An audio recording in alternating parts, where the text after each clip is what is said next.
Bueno, para empezar, hoy nos toca sentidos especiales, que es bastante largo. O sea, implicaría ver visión, audición, gusto y olfato. Yo generalmente lo que hago es dar visión y audición, que son los más largos, y tal vez en la clase de repaso le damos gusto y olfato, que son mucho más cortos, ¿sí? No voy a llegar una hora a darles todo, con lo cual, pues, si me quedo sin tiempo, volvemos a entrar al mismo link, ¿sí? Así les puedo dar todo lo que pueda de visión y audición, que es bastante largo. Entonces, para empezar, investigo por dudas que haya alguien ahora, antes de empezar. Sí, ha habido.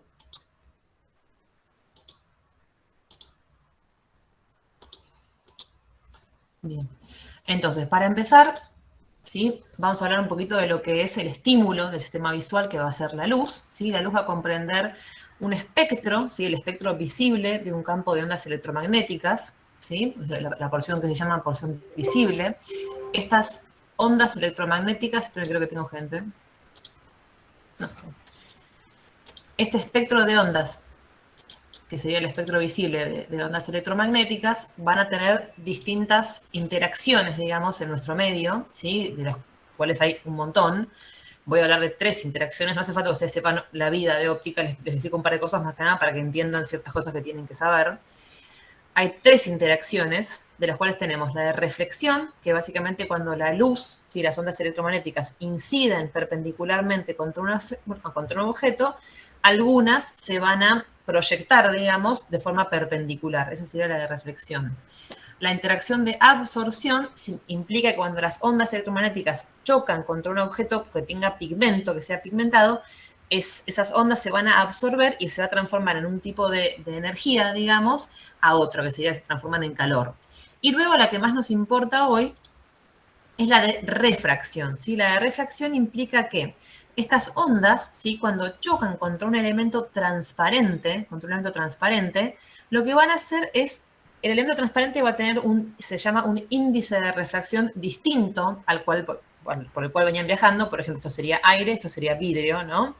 Entonces el aire tiene un índice refractivo que va a ser distinto al del vidrio. Entonces, al chocar contra el vidrio, que es un elemento transparente, eso hace que cambie la velocidad de las ondas a la cual vienen viajando, y el cambio de velocidad implica un cambio de dirección. Y esa es la refracción, un cambio de dirección en esas ondas electromagnéticas. Bien. Entonces, lo que va a pasar con los objetos que nosotros vemos, absorberá algunas ondas y reflejará otras ondas, y de eso va a depender de las características que uno le vea a los objetos. ¿Sí? Y acá lo que les puse, por ejemplo, un ejemplo de refracción es entre aire y agua. ¿Sí? Uno sin algún tipo de dispositivo, como ser unas antiparras, abajo del agua no puede ver bien, porque no tenemos un ojo preparado para ver abajo del agua. ¿Sí? Por eso nos hacemos como una cámara de aire, como para ver nítido abajo del agua. ¿Sí? Acá tienen, por ejemplo, un ejemplo de refracción, cómo se ve un objeto en un medio y cómo cambia la visualización en otro medio transparente de lo que es el agua. Muy bien. Entonces, esta luz de la cual hablamos recién tendrá que llegar al sistema visual, atravesar todos los medios transparentes que tiene el globo ocular, que ahora lo vamos a ver, para llegar, ¿sí?, al epitelio sensitivo, al neuroepitelio, que es el neuroepitelio de la retina, ¿no es cierto?, para que aquí la información en forma de ondas electromagnéticas sea transformada, sea transducida en potencial de acción y viaje a través de la vía visual para llegar a la corteza primaria, o sea, la corteza visual primaria. Entonces, una vez que esta información es transducida a potencial de acción, ingresa a la vía visual por el nervio óptico llega al quiasma óptico, acá van a pasar cosas que lo vamos a hablar más después.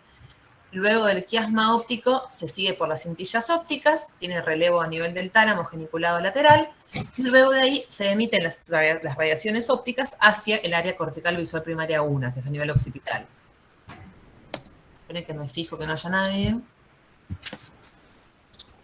No, estamos bien.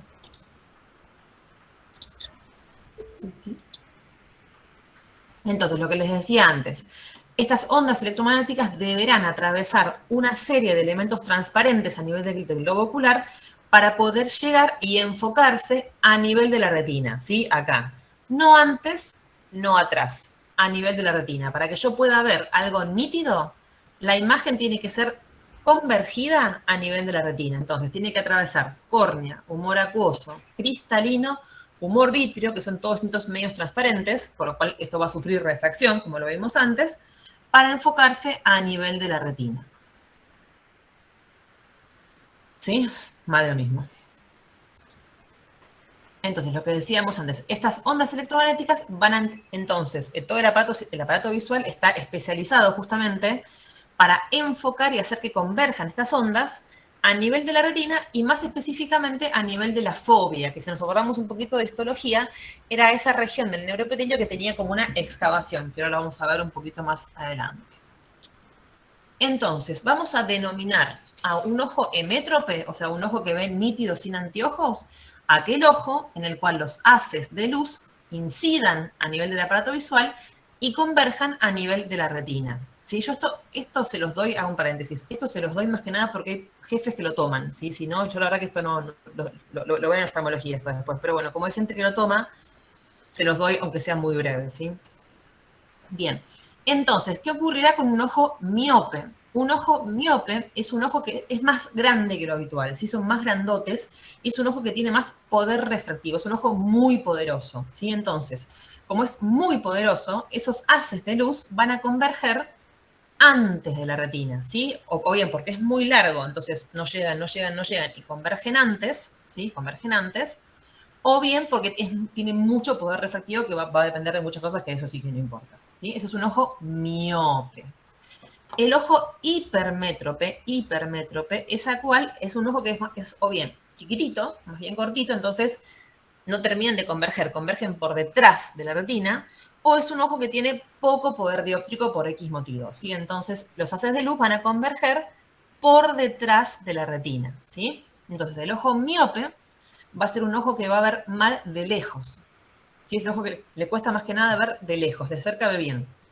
Me cuesta más que nada de lejos. ¿Por qué? Porque yo cada vez que alejo, ¿sí? Este es el objeto que está viendo, alejo cada vez más el objeto que estás viendo, más adelante de la retina me va a caer.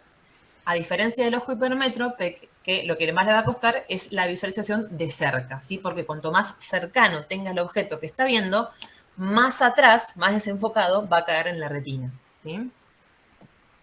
Entonces, y ya con esto terminamos con esto.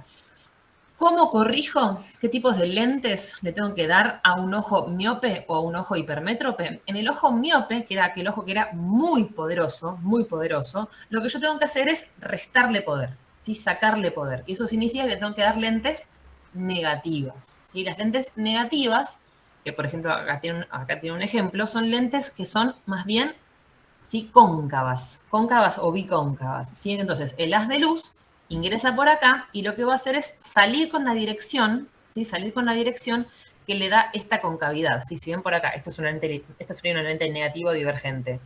Los haces de luz entran y tienden a divergir. Entonces, en vez de converger antes de la retina, van a converger un poquito más atrás a nivel de la retina. Esa es una lente negativa, que es la que le damos un ojo miope, que tiene mucho poder, entonces le restamos poder con una lente negativa. En cambio, en los ojos hipermétropes, que habíamos dicho que eran ojos poco poderosos, lo que tenemos que hacer es agregarles poder, con lo cual les vamos a dar lentes positivas. Y las lentes positivas son las que son convexas, ¿sí? Que son bien, bien convergentes, no divergentes. Las de luz entra, ¿sí? Y van a tener, como tienen esta orientación, ¿no es cierto?, de la lente que es bien convexa, van a tender a converger antes, ¿sí? Para que los haces de luz no caigan por detrás de la retina, sino que caigan a nivel de la retina. Bien. Entonces, relacionado a esto, vamos a ver un poquito lo que es el reflejo de acomodación, ¿sí? El reflejo de acomodación, como cualquier reflejo, ¿sí? Va a tener que tener un estímulo, ¿sí? Va a tener que tener una vía aferente, un centro integrador. Chicos, hay algunos con el micrófono prendido. Apágame los micrófonos. ¿Sí? Entonces, va a tener que tener un estímulo, una vía aferente, un centro integrador, una vía eferente y un efector, ¿sí? Eso tienen todos los reflejos. Cuando vayan a ver la clase que viene, motor 1, tengan en cuenta eso. Todos los reflejos van a tener un estímulo, una vía eferente, un centro integrador, una vía eferente y un efecto del reflejo. Entonces, el reflejo acomodativo, lo que sucede es esto, ¿sí? Cuando yo me acerco a algo para ver, ¿sí? Me acerco a algo para ver, los haces de luz comienzan a caerme por detrás de la retina, por detrás de la retina. Que el haz de luz, ¿sí? Que el haz de luz converja por detrás de la retina, genera en la retina un desenfoque. O sea, que el estímulo va a ser el desenfoque de la visión cercana, cuando yo me acerco a algo. Ese es el estímulo. El desenfoque en la visión cercana. Eso va a viajar por el segundo nervio, o sea, el nervio óptico, se va a integrar a nivel mesencefálico, ¿sí? Más que nada en la parte vegetativa del tercer par, y va a viajar como vía diferente por el tercer par, y lo que va a tener como efector son varias cosas. Por un lado, se va a contraer el músculo ciliar. El músculo ciliar, que es este dibujo que tienen acá, el músculo ciliar, que es esto que tienen acá, lo que tenían anclado era estos ligamentitos, que es la célula de zinc, digamos, ¿sí? Y lo que hace es, cuando se contrae el músculo ciliar, que es lo que tienen acá, cuando se contrae el músculo ciliar, eso hace que los ligamentos estos estén relajados, ¿sí? Se aflojen, como tienen acá, los ligamentos se aflojan. Y al aflojarse, van a destensar al cristalino, ¿sí? Entonces, veamos todo lo que es el aparato acomodativo. Recordemos que el ojo tenía un lente intraocular que se llama cristalino, ¿sí? Que puede adoptar distintas conformaciones según lo que esté viendo, si es de lejos o de cerca, ¿sí? Cuando el cristalino esté más ausadito, o sea, más alargadito como lo tienen acá, está menos convergente, es menos positivo, por decir así. Entonces, es el cristalino que me sirve para la visión lejana, ¿sí? Que en este aspecto los músculos ciliares están relajados. Cuando ocurre el reflejo de acomodación, entonces lo que pasa es que el músculo ciliar se contrae, se relajan los ligamentos y como el cristalino es básicamente una bolsa de agua y proteínas, si yo lo destenso, es como que se hace más globuloso, adquiere mayor límite, o sea, diámetro antero-posterior, y eso lo hace mucho más convergente, con mucho más poder refractivo, y eso hace que los haces de luz que me empezaban a caer por detrás de la retina, me caigan de nuevo a nivel de la retina. ¿Sí? ¿Se entendió o repito algo? No, muy perfecto. bien. Gracias. No, perfecto. De nada. Bien. Entonces, ¿qué es lo que es la presbicia? Que ya con eso termino con óptica. ¿Sí? La presbicia ocurre, es parecido a lo que sería el reflejo de acomodación, pero cuando empieza a fallar este reflejo de acomodación. Si ustedes tienen algún tipo de amigo o primo o alguien mayor a 40 años, ¿sí? Van a ver que cada vez les cuesta más ver de cerca y se empiezan a alejar las cosas que ven. ¿Sí? ¿Por qué pasa eso? Porque en la presbicia lo que empieza a pasar es que este mecanismo de acomodación, el cristalino, no es tan globoso, por decir así, no está tan relajado, sino que se empieza como a fibrosar las proteínas del cristalino, entonces no tiene esa capacidad, ¿sí?, de relajación que tiene el cristalino más joven. Entonces empieza a fallar justamente el reflejo acomodativo, con lo cual las personas que se empiezan a sacar las cosas y ver borroso, un mecanismo de compensación es empezar a alejarse las cosas para que la imagen me caiga de nuevo a nivel de la retina, ¿sí? Esa es la presbicia, ¿sí? Y esto se corrige, como tienen acá, con lentes convergentes, positivos, ¿sí? Es muy parecida a la hipermetropía. Y eso es todo de óptica. Nadie les va a preguntar lo que es el astigmatismo, ¿sí? Olvídense del astigmatismo, ni lo saben la gente que no es oftalmólogo, así que no se preocupen. Entonces, metiéndonos un poquito más en lo que es neurofisiología, veamos cómo es la retina, que es justamente donde va a estar el neuroepitelio sensorial, que va a procesar justamente la luz, ¿sí? Todo lo que nosotros veamos, ¿sí? Todo lo que nosotros miremos derecho adelante, lo que yo sitúe derecho adelante en mi campo visual, ¿sí? Lo va a procesar la región macular, ¿sí? Más precisamente la región foveal, la fovea, ¿sí? Por eso lo que yo veo derecho adelante es lo que yo veo bien nítido, ¿sí? Recordemos entonces que tenemos un campo visual bien central, que es el foveal, y luego tengo el campo visual periférico, ¿sí? Entonces, todo lo que me caiga, toda la información de campo visual que me caiga por fuera de la mácula va a ser el periférico, ¿sí? Y todo el campo visual central va a ser el que esté procesado a nivel de la fobia, ¿sí? Si se acuerdan también un poquito de histología, recordemos que teníamos dos tipos de receptores en el neuroepitelio de la retina, los conos y los bastones, ¿sí? Los conos son los que me dan la mayor discriminación, ¿sí?, de las cosas que estoy mirando, con lo cual prácticamente toda el área macular y sobre todo toda la fobia va a estar poblada de conos. A medida que nosotros nos alejamos del área macular, ¿sí?, que el área macular es, si lo ven acá, no sé si tienen una foto de un fondo de ojos, el área macular es todo lo que me queda comprendido, ¿sí?, entre las arcadas vasculares temporales, ¿sí? Para que se den una idea, un fondo de ojos consiste en esto que tengo acá, es el nervio óptico, que sería todos los axones, ¿no es cierto?, de las células ganglionares que convergen en el hiato, que es el nervio óptico. Y desde el hiato salen todos los vasos retinales que irrigan la retina, ¿sí? Vasos temporal superior, temporal inferior, nasales superiores, nasales inferiores, arteriolas y vénulas, ¿sí? Entonces, área macular es aquella área que me queda comprendida entre las arcadas maculares, poblada de conos.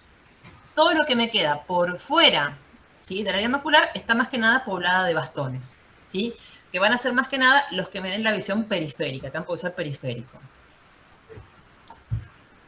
Sí, y por supuesto, a nivel del nervio óptico no tengo ningún receptor, porque es la convergencia de todos los axones. Entonces, a eso se lo denomina dentro del campo visual el punto ciego, ¿sí? Porque como no tengo receptores, es un punto ciego del campo visual, que por supuesto, yo estoy viendo con los dos ojos, el punto ciego de un ojo se compensa con el otro ojo. Pero si uno se tapa el ojo, un ojo, ahí sí, en el campo visual, en un campo visual unilateral, voy a tener un punto ciego, que se corresponde a la salida del nervio óptico. Muy bien, nos adentramos un poquito más en el neuroepitelio.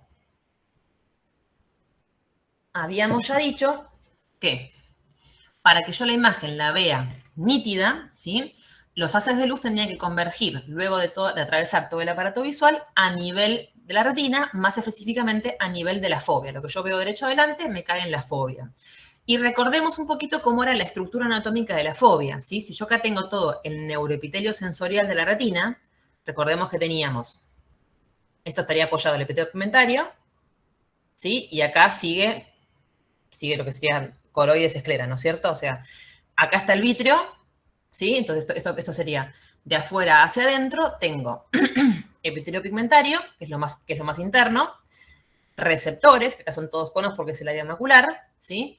Células bipolares y células ganglionares, que es lo que me va a dar origen después a los axones que forman el nervio óptico, ¿sí? Entonces, a nivel de la fovea, de la foviola, este neuroepitelio va a estar así como excavado, con lo cual van a permitir un contacto directo con la luz. Por eso es que a nivel de la fovea es que yo tengo la mejor discriminación, porque no está entorpecida por todas las capas de la retina. Entonces, lo que yo miro derecho adelante, que se transmite a nivel de la fovea, tiene esta excavación para que tenga contacto directo con la luz, ¿sí?, con los conos. Ya hablamos de eso. Entonces, rápido esto que sí es un repasito histológico, más que nada. Teníamos dentro del neuroepitelio las que yo les mencioné recién, ¿no es cierto? O sea, la luz incide de afuera para adentro, ¿sí? Recordemos que a nivel de la fovea incide directo en el receptor, ¿sí?, porque tiene esa excavación. Pero bueno, de afuera para adentro teníamos esta capa, que sería la capa de los axones ganglionares. Células ganglionares, ¿sí? Después tenemos interneuronas, por ejemplo, la mátrina, la horizontal. Células bipolares, ¿sí? Y después tenemos todo lo que son los fotorreceptores, que son conos y bastones. Todo este neuroepitelio va a estar apoyado sobre lo que llamamos epitelio pigmentario. Así que es esto, el neuroepitelio, que sería desde las ganglionares hasta los receptores, van a tener un origen embriológico distinto que el epitelio pigmentario, ¿sí? Y de hecho, esta unión entre el epitelio pigmentario y el neuroepitelio no es tan fuerte. Entonces es fácilmente despegable. De hecho, si alguna vez escucharon hablar o mencionar lo que es un desprendimiento de retina, es justamente la separación del neuroepitelio del epitelio pigmentario, ¿sí? Y acá tienen una foto real, así se ve un fondo de ojos, ¿sí? Tenemos entonces el nervio óptico, las arcadas temporal superior, temporal inferior, nasales, ¿sí? Entonces, lo que les decía antes, visión central, función de los conos, viene en el área macular y todo a nivel de la periferia, que es el campo visual periférico, es dominio de los bastones, ¿sí? Bien, tomo aire. Más de lo mismo, ¿sí? Visión periférica, visión central, más de lo mismo. Entonces, veamos ahora cómo funcionan, ¿sí?, y cómo es la respuesta de los fotorreceptores, que serían los conos y los bastones. Tanto los conos como los bastones responden igual a la luz, ¿sí? Y tienen una diferencia con el resto de receptores, que la respuesta a la luz que dan los fotorreceptores, ¿sí?, será hiperpolarizándose. Este es un esquemita del Kandel que les muestra que cómo es ante el destello de luz, cómo es la respuesta del fotorreceptor al destello menos intenso, con una leve hiperpolarización, y cómo va variando, cuanto más luz le doy, más se va a hiperpolarizar. Si tienen esa excepción, a diferencia del resto de receptores. Estos receptores se hiperpolarizan. a la respuesta a la luz. ¿Y cómo sucede eso? ¿Sí? Entonces, tengamos que tener en cuenta que esto sería un bastón, ¿sí? Y el bastón va a tener unos canales de sodio, ¿sí? En la superficie de sus extremos, digamos, que van a ser canales de sodio, que van a ser dependientes de un ligando que va a estar en nivel intracelular, ¿sí? Este ligando va a ser el GMP cíclico. ¿Qué es lo que ocurre en la oscuridad? En la oscuridad va a haber circulando GMP cíclico y eso va a hacer que el canal de sodio esté abierto, el sodio entre y la membrana esté en relativa despolarización, ¿sí? En cambio, durante la oscuridad, el GMP cíclico va a descender y eso hace que los canales de sodio estén cerrados, entonces la membrana va a estar hiperpolarizada. ¿Y cómo pasa eso? ¿Sí?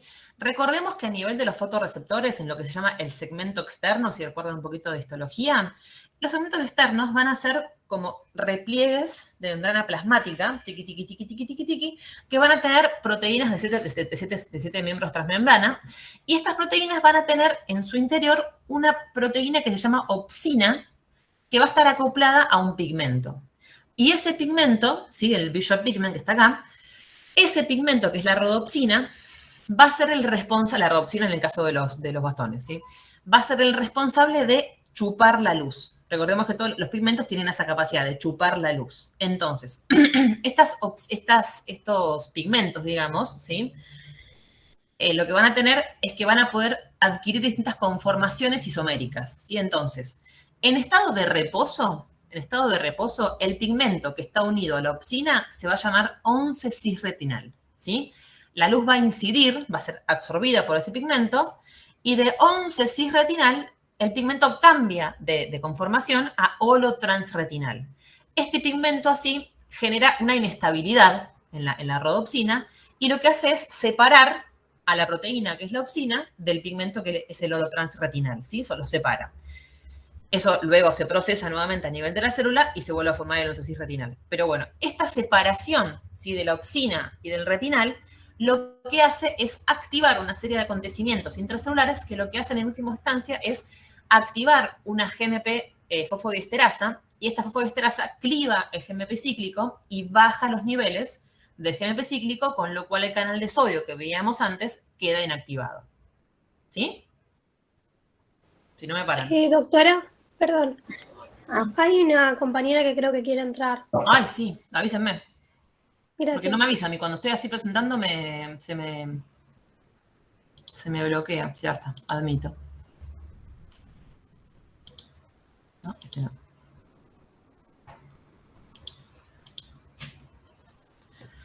Entonces, repito. La luz incide sobre la isoforma 11-cis-retinal, se transforma a holotransretinal, que es inestable, se separa la proteína, la opsina del holotransretinal, y eso hace que se active una serie de mecanismos intracelulares que terminan activando una fosfodiesterasa que baja los niveles del GMP cíclico, y al bajar los niveles del GMP cíclico, entonces estos canales de sodio que son dependientes del ligando del GMP y estarán inactivos, que es lo que ocurre si yo tengo luz, ¿sí? Entonces, para ver algunas diferencias entre los conos y los bastones, ¿sí? Tengamos en cuenta que si ustedes ven un dibujito de cómo son los conos y los bastones, por ejemplo, acá, esto es un dibujo bastante real en escala de conos y bastones, ¿sí? Fíjense que el bastón es un receptor más grande ya de por sí, con lo cual va a tener mucho más cantidad de repliegues de membrana plasmática, entonces va a tener mucha más cantidad de pigmento. Y un receptor que tiene más cantidad de pigmento, obviamente va a ser mucho más sensible a la luz, ¿sí? O sea que los bastones van a requerir muchísima menor cantidad de luz para activarse, ¿sí? Y eso hace que sean los que son sensibles a la visión nocturna. En cambio, cuando aumenta la cantidad de fotones que están entrando al ojo, se activan, ¿sí? La visión de los conos y son los que nos dan la visión diurna.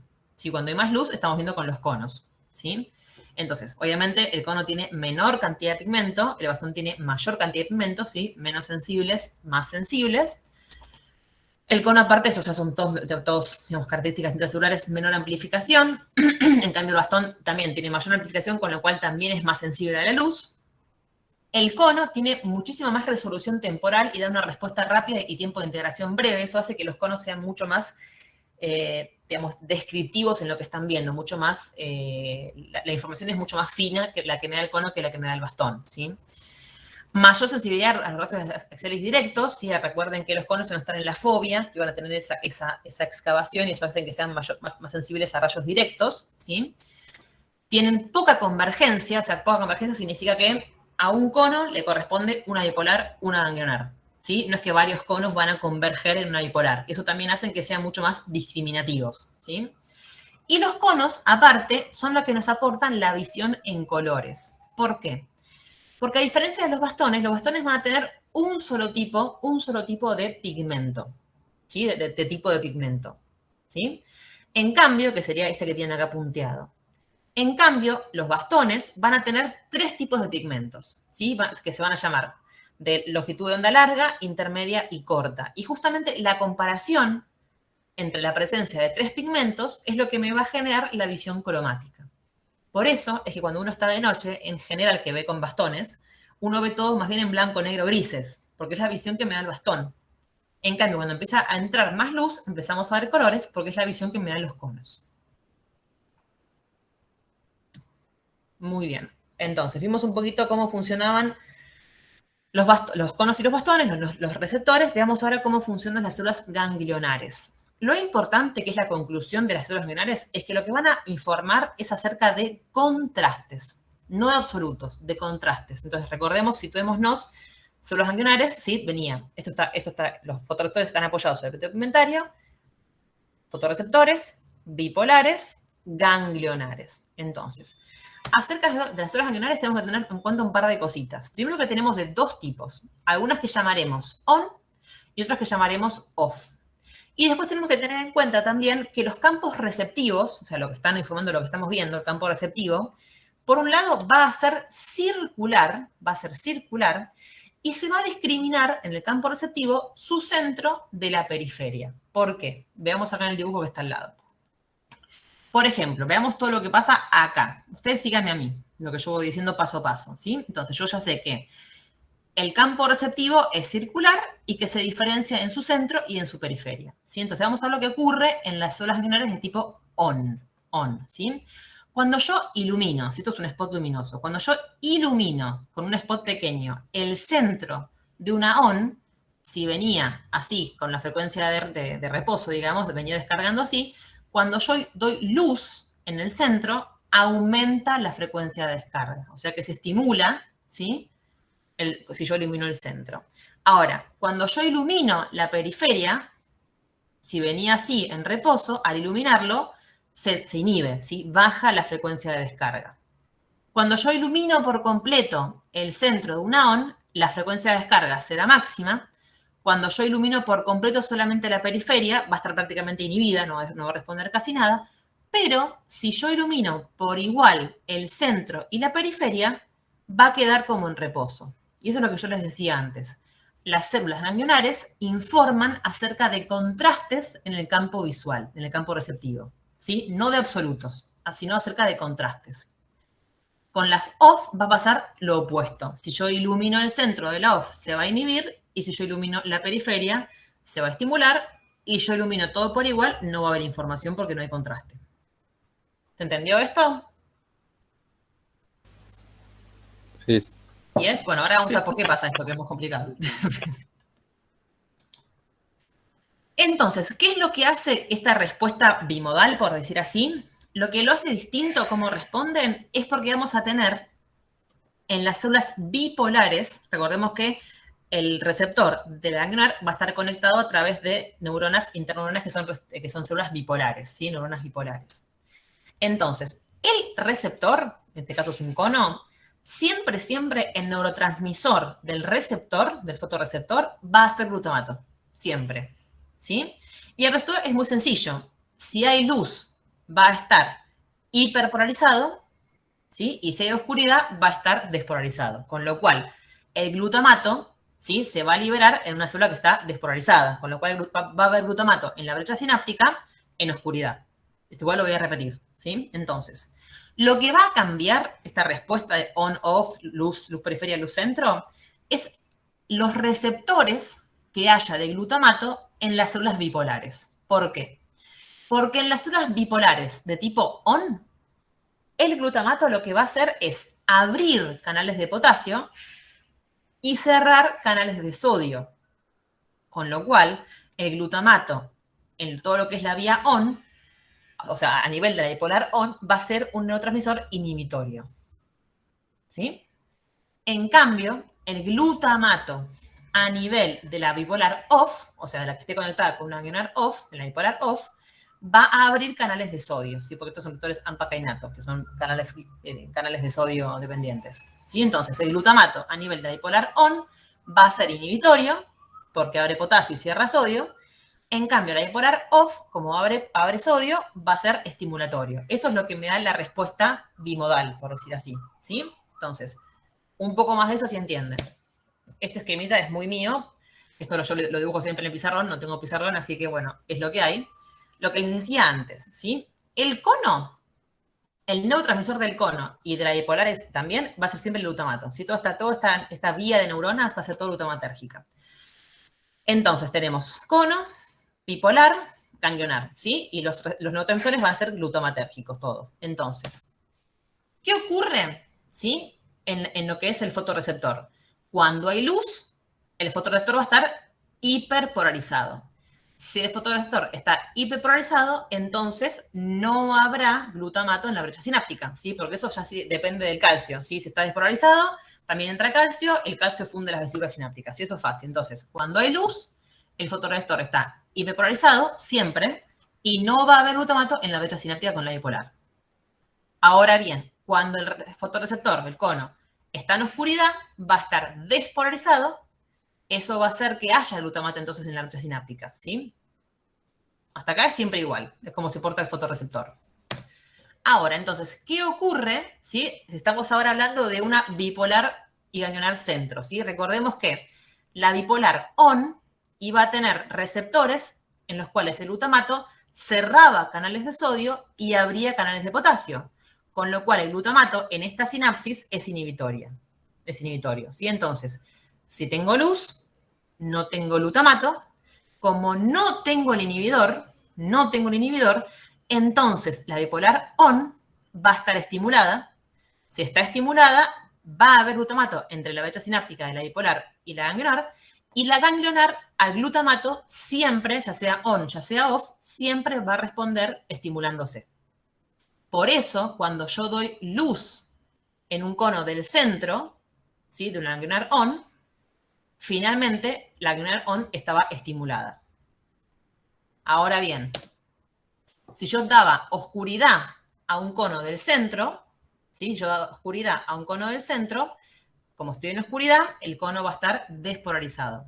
Si está despolarizado, entonces va a haber glutamato en la brecha sináptica. El glutamato en la bipolar ON va a ser inhibitorio. Entonces la bipolar ON va a estar hiperpolarizada.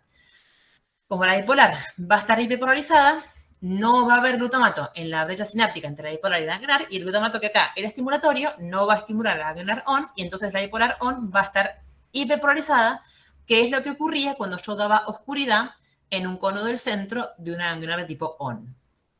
¿Se entendió esto o lo repito? Perfecto. Perfecto, Sí, impecable. perfecto. Ayuda el dibujo así, tipo de Villiquen. Sí, sí. Ayuda. Bien. Entonces, ¿y qué es lo que ocurre cuando yo iluminaba un cono de la periferia de una ON? Yo sé que la ganglionar se tenía que inhibir, ¿no es cierto? ¿Y por qué pasa eso? Por lo siguiente. Si yo ilumino el cono de la periferia, el cono va a ser siempre lo mismo. El cono se va a hiperpolarizar. Esto es un dibujo del Candle, con agregados míos, ¿sí? Entonces el cono se va a hiperpolarizar. Como se va a polarizar, no va a haber glutamato en la brecha, y en este caso es la brecha sináptica con la célula horizontal, que son GABAérgicas. Entonces, como no hay glutamato, la horizontal va a estar inhibida.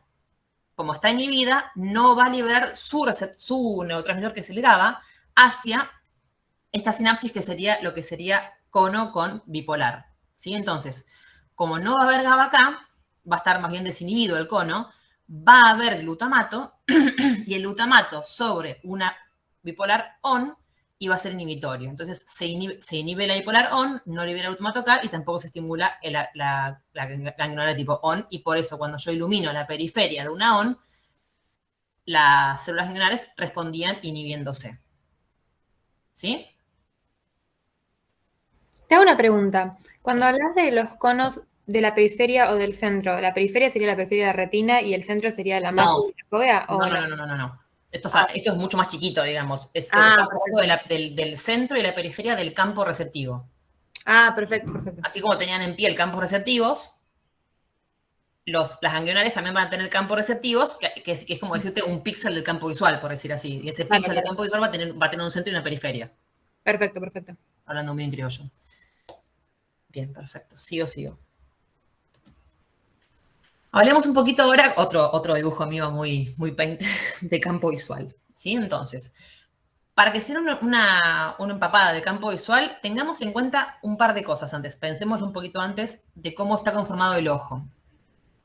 Recordemos que el ojo no es plano, sino que es redondo, con lo cual toda la información, digamos, que me incida sobre las retinas temporales, si esto es retina temporal, esto es retina temporal, va a provenir, ¿sí?, de los campos visuales nasales, porque es redondito el ojo, ¿no es cierto? ¿Sí? De los semicampos visuales nasales. Y toda la información que reciba mi retina nasal, va a provenir de mis semicampos visuales temporales. ¿Sí? Número 1. Así como el ojito es redondo en el plano horizontal, también es redondo en el plano vertical. Entonces, la información que reciba las retinas superiores va a provenir del campo visual inferior. Y toda la información que reciban las retinas inferiores va a provenir del hemicampo visual superior.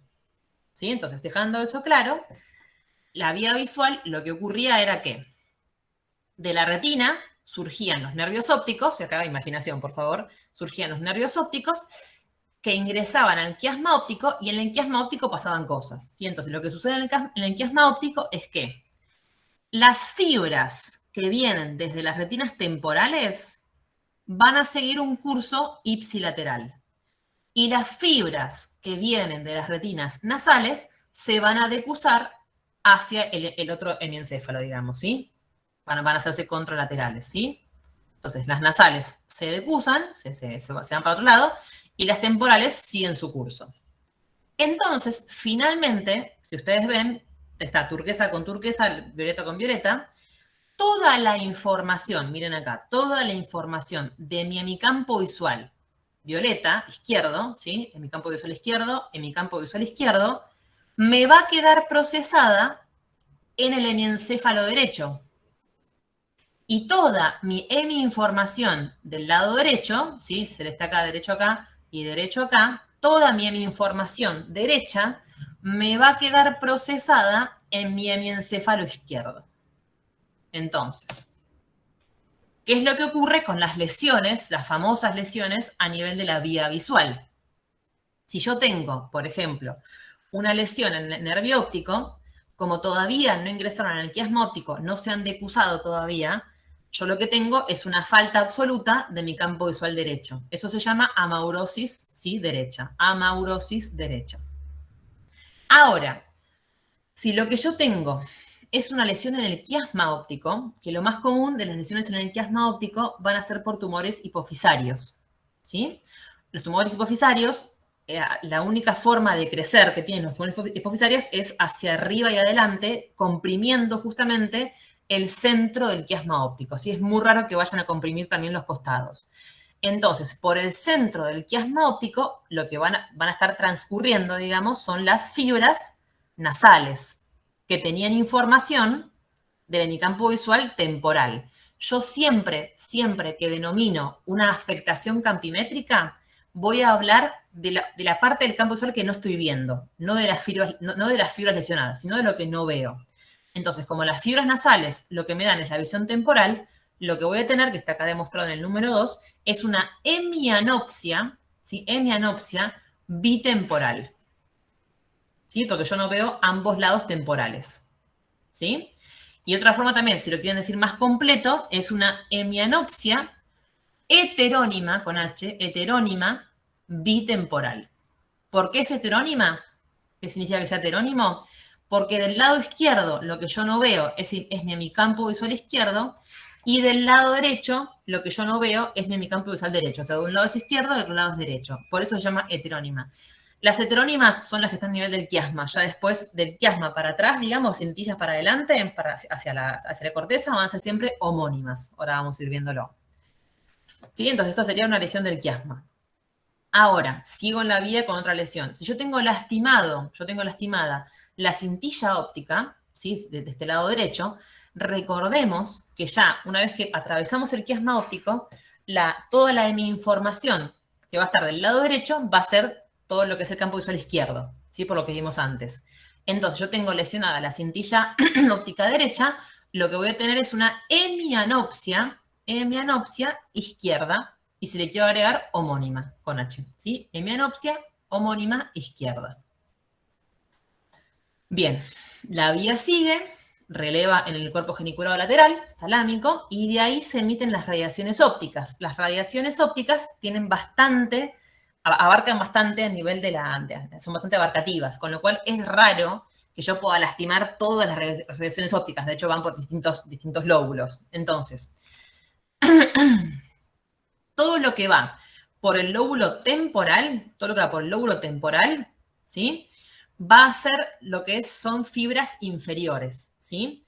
Las fibras inferiores, recordemos, me traían información de mi hemicampo visual superior, por lo que veíamos antes. Entonces, yo tuviese, por ejemplo, una lesión en las radiaciones ópticas a nivel temporal, que es una lesión típica en el loop de Meyer, se llama, lo que voy a tener, ¿sí? Es una cuadrantopsia, por lo que no veo, cuadrantopsia, ¿sí? Homónima izquierda altitudinal superior, o sea, lo que estoy viendo, ¿sí?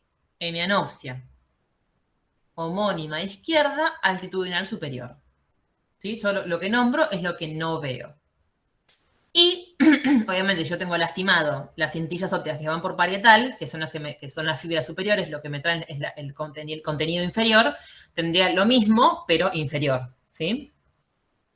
Y ya cuando tenemos lesiones a nivel cortical, que son el 5 y el 6, dependiendo, yo lastimo las fibras superiores, tengo una cuadrantopsia inferior. Si yo lastimo las fibras superiores, una cuadrantopsia superior.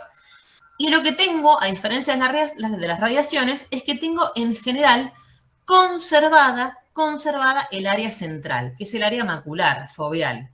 ¿Y por qué ocurre eso?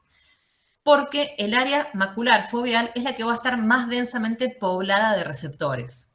Entonces, tiene mucha representación cortical y es muy raro que podamos lastimar, ¿sí? Tanta cantidad de corteza, ¿sí? Entonces, ¿por qué en general respetan el área central? Porque la mácula tiene mucha representación, está muy inervada y tendría que ser una lesión muy, muy masiva como para que también me coma, digamos, el área macular. ¿Alguna duda de esto? Sigo. En cualquier momento se va a cortar, porque esto creo que el bits me lo corta a la hora. Cuando se corte nos volvemos a conectar al mismo, chicos, ¿sí? Los que quieran, los invito a los que quieran, obviamente. Entonces, de las vías visuales centrales, ¿sí? Recordemos que esto es un choclo para leer, se los voy a leer, estos por lo tienen como un resumen de las vías centrales visuales, porque si no es medio choclo. De retina, recordemos que van a quiasma, desde quiasma a cintillas ópticas, y desde las cintillas ópticas el 90% va a ser la vía visual, digamos, la que todos conocemos, que va al cuerpo geniculado lateral talámico, y es la que nos da justamente la representación visual. Pero también van a ir algunas fibras hacia el tubérculo cuadrigémino superior y otras fibras al área pretectal, ¿sí?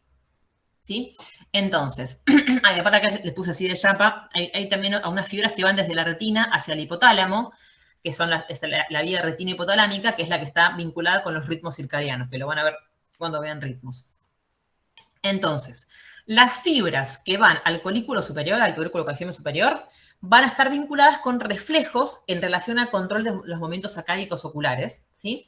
También releva a corteza visual, con lo cual es una vía indirecta, ¿sí? Y va a recibir distintas aferencias, ¿sí? Distintas eferencias. Todo lo que va al área pretectal, son las que son el famoso, digamos, las que van a estar vinculadas con el famosísimo reflejo fotomotor, ¿sí? Y todo lo que va al tálamo lateral, al genículo lateral, va a ser lo que releve a visual primaria, a occipital, digamos, ¿sí? Esto va a mantener este patrón de descarga centro y periferia que veíamos a nivel de las ganglionares, ¿sí?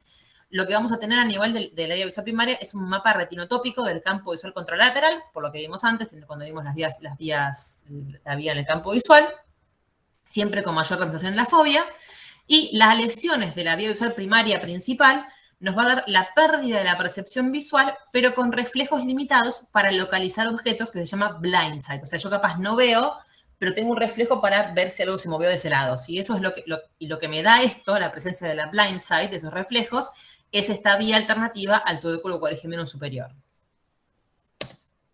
Esto no importa. Bien, entonces, lo que les decía antes, tenemos las fibras que van a la región tectal, que es para coordinar lo que da el reflejo fotomotor, ¿sí? Que esto ya lo tienen resabido, si lo quieren repasar, avísenme y lo repasamos, pero si no lo paso. Y la vía visual principal, la vía visual primaria, o la retina o genículo estriada, ¿sí? Retina, tálamo, genículo lateral y área visual primaria. Dentro del área visual primaria, sí, esto ya más de lo mismo, recordamos que B1 va a recibir información del campo visual contralateral y B1 va a tener dos tipos de células, las simples y las complejas. Las simples van a dar respuesta a una barra de luz con una orientación espacial, o sea, van a dar respuestas a luz en sentido vertical o luz en sentido diagonal o luz en sentido horizontal, ¿sí? Simples. En cambio, las complejas van a dar respuestas a patrones, ¿sí? Tal vez más a contornos, por decir así, ¿sí? Entonces, las simples dan a una sola orientación y las complejas, como van a ser la convergencia de las simples y las complejas, van a dar ya una información más compleja que sería más bien, van a dar respuestas a contornos, por decir así. Y otra cosa que es importante que tengan en cuenta a nivel del área visual primaria, esto tanto no importa, es que vamos a tener células especializadas, ¿sí? Y van a estar organizadas en columnas, estas células especializadas. Vamos a tener columnas según orientación, lo que decíamos, o sea, vamos a tener columnas que me den respuesta a un tipo de orientación de luz, ¿sí? Otras columnas que me den respuesta al color de las cosas que estoy viendo y otras columnas de dominancia binocular. ¿Qué significa de dominancia binocular? Que van a haber set de neuronas que me van a, digamos, que me van a representar un ojo y otras columnas que me van a representar a otro ojo, ¿sí? Que se encargan de un ojo o del otro ojo, ¿sí? Y estas columnas van a estar organizadas en lo que llaman hipercolumnas, ¿sí? Entonces, las hipercolumnas van a ser, digamos, organizaciones que monitoreen pequeñas áreas del campo visual. Es como que esta hipercolumna se especializa en este píxel del campo visual, ¿sí? Un poquito más. Bien. Y esto, hablemos un poquito de lo que es una forma de procesado en paralelo de la información visual. ¿Sí? Hay varias vías, digamos, que hay varias formas de procesar la información. ¿Sí? Esta es una forma de procesamiento en paralelo de la información visual. Ya desde la retina, digamos, vamos a tener una diferenciación anatómica celular, digamos, en que vamos a tener células ganglionares que van a ser más chiquititas, que se van a llamar células ganglionares parvocelulares, ¿sí? Y otras células que son más grandes, que se van a llamar células ganglionares magnocelulares. Y lo loco de esto es que las parvocelulares van a seguir su curso, como que van a ir todas por un caminito, como que se van a especializar en algo, y las magno van a también especializarse en su cosa, digamos. Y así finalmente, desde el área visual primaria 1 y 2, la vía magnocelular va a ir hacia la corteza parietal posterior para ser procesada en paralelo, y todo lo que es la vía parvocelular va a ir hacia cortezas temporales inferiores, ¿sí? Entonces, así me van a formalizar, digamos, formar la vía magnocelular, que es la vía del dónde, ¿sí? Que es la vía más que nada que se va a encargar de ubicar el objeto, hacia dónde va, la direccionalidad de cosas grandes del objeto, de lo que estoy viendo. En cambio, la vía del qué o la vía parvocelular va a ser la vía que se subespecializa en ver qué estoy viendo, ¿sí? Detalladamente qué estoy mirando, ¿sí? Entonces, si yo lesiono la vía parietal posterior, me va a alterar la localización de las cosas que yo estoy viendo, En cambio, si yo lesiono la vía temporal inferior, me va a alterar la identificación de lo que yo estoy viendo visualmente. Entonces ahí yo les puse, si todo este procesado en paralelo va a estar dado por las vías magno y parvocelulares, ¿sí? ¿Están ahí todavía? ¿O se me cortó? Estamos Sí, se escucha. No se corta. ¿Se va a cortar o no se va a cortar? Y no debería, Mitch. Yo creo que no. ¿Con el MITS no se corta? Por el Meet no. Ya, chicos, no sé nada yo de esto, bien. O entonces, sigo. La vía, entonces, magnocelular, ¿sí? Que es la vía del dónde, ¿sí? La que se procesaba a nivel parietal posterior, va a tener entonces campos receptivos más grandes, mayor velocidad de conducción, respuesta transitoria a estímulos, percepción del movimiento, ¿sí? Percepción rápida de estímulos cambiantes, o sea que tiene una alta resolución temporal. Entonces, de lo que se va a encargar esta vía del dónde, la vía magnocelular, es de localizar la velocidad y la direccionalidad del estímulo visual. En cambio, la vía parvocelular, la vía que se procesaba a nivel temporal inferior, ¿sí? La vía del qué, da una respuesta sostenida a estímulos, si procesa bien que estoy mirando, transmiten el color y me dan la agudeza visual, ¿sí? Me informan acerca de forma, tamaño y color. Bien, y 2 palabras nada más de esto porque lo tienen en la guía para que ustedes sepan lo que es la ambliopía. ¿Se acuerdan que les dije antes, acá, que yo tenía, a nivel de la corteza visual primaria, columnas de dominancia binocular? ¿Sí? Columnas de dominancia binocular. Entonces, yo tengo células, ¿sí? en la corteza que se encargan de procesar un ojo o el otro ojo. Entonces, ¿qué es lo que ocurre? Cuando los chicos están recién nacidos, ¿sí? Tienen una vía visual muy inmadura, ¿sí? Y la tenemos que ir madurando justamente viendo. Si yo veo bien y por igual de ambos ojos, yo voy a madurar por igual ambos ojos y voy a madurar por igual mis columnas de dominancia binocular. ¿Sí? ¿Qué es lo que ocurre? Cuando un ojo, por algún motivo, está en desventaja, ya sea porque tiene una catarata, ya sea porque está desviado, ya sea porque es mucho más miope que el otro ojo, lo que fuera, que esté en algún tipo de desventaja en relación al otro, entonces, ¿qué es lo que ocurre? Si uno no se da cuenta, si no hacemos los controles que tenemos que hacer a los chicos a nivel oftalmológico, este ojo que está en desventaja no va a desarrollar a sus columnas de dominancia, mientras que el otro va a empezar a dominar sus columnas de dominancia y las del otro ojo también. ¿Sí? Entonces, tenemos un periodo que se llama periodo crítico en el cual podemos actuar, ¿sí? Para revertir esto, ¿sí? Para darle ventaja al ojo que está en desventaja, ¿no es cierto? Ese es el famoso periodo crítico, que en general es hasta los 8 años, ¿sí? Que se puede hacer algo. Entonces, cuando nosotros detectamos un problema así, obviamente que vamos a tener que arreglar este ojo. O sea, si tiene catarata, le saco la catarata, si está desviado, lo opero, lo que fuere, tengo que normalizar este ojo. Pero aparte, como el otro ya estuvo en ventaja, tengo que ocluir al ojo ventajoso, por decir así, para que este ojo empiece a dominar a sus columnas y que lo ventajee un poquitito, ¿sí? Por eso ese es el porqué de las terapias de oclusión de un ojo, ¿sí? Tengo que tapar el ojo ventajoso, por decir así, el que está bien, para que el ojito que me venía con algún tipo de alteración que no podía ver bien, se ponga a la par, por decir así. Esa es la famosa ambliopía. Y la ambliopía justamente se llama, si yo no pude, no me di cuenta, se me pasó el diagnóstico, lo que fuera, este ojo no se desarrolló bien, este ojo ya a partir de cierta edad nunca va a poder ver bien, ya es irreversible, porque ya pasé el periodo de plasticidad neuronal, digamos. Entonces, el ojo, que es el ojo perezoso, que se le dice a veces, el ojo que no ve bien por este motivo, es un ojo ambliope. Y con eso terminé visión. ¿Alguna duda de visión? Si no, yo les doy audición. No. Fantástico. Denme un minuto, me busco un poquito de agua y ya estoy con ustedes. Dale.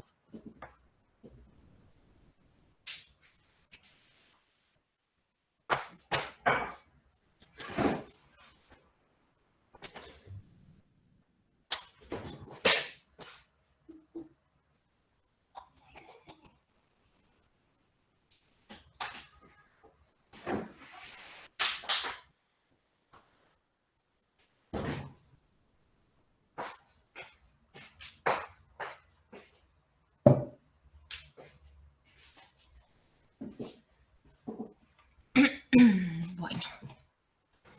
Tengo una pregunta con lo que habías dicho de justo de visión, que me surgió una duda cuando estabas explicando lo de la amblyopía o así. El tema de que cuando nosotros vemos, si vos cerrás un ojo y cerrás el otro, en uno la imagen se mantiene igual y en otro se mueve un poco. No sé si solo yo o la humanidad entera, pero eso es... ¿por qué hay como dominancia de una visión? Tipo, ¿por qué un ojo domina al otro, digamos? No, eso siempre pasa. Un ojo siempre va a ser dominante del otro, digamos. Un ojo siempre va a ver mejor que el otro. De hecho, para saber cuál es tu ojo dominante, es muy sencillo. Tenés que pensar cuando vos sacás una foto, sí, cuál es el ojo que cerrás, y ya te habla de cuál es tu dominante. Pero eso sí, eso es así. Pasa, al menos yo no conozco el porqué de la dominancia, digamos, pero siempre un ojo dominante. Eso siempre, siempre. Y sí, cuando vos cerrás un ojo y el otro, te va a cambiar el lugar. ¿Por qué? Porque la fobia de un ojo no está en el mismo lugar que la fobia del otro. Claro. Y yo lo que veo derecho adelante es lo que me cae en la fobia. Y yo tengo un espacio entre un ojo y otro. Entonces, siempre voy a ver derecho adelante lo que tengo a nivel de la fobia de un ojo del otro. Perfecto, perfecto. ¿Está bien? Gracias. No. Bien. Entonces voy abriendo el auditivo. Esto es mucho más fácil.